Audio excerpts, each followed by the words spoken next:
love pancakes.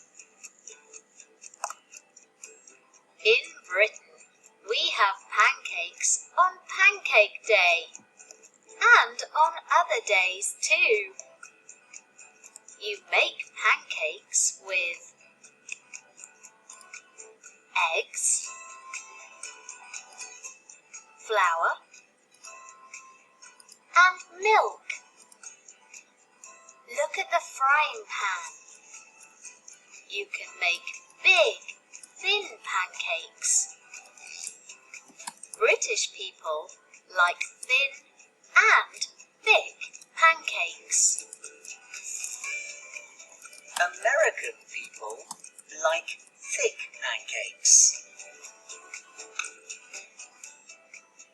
They love pancakes with butter and syrup.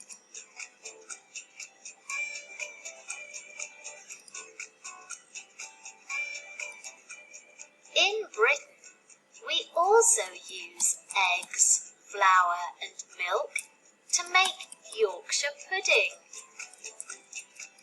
We love Yorkshire pudding with roast beef, potatoes and carrots.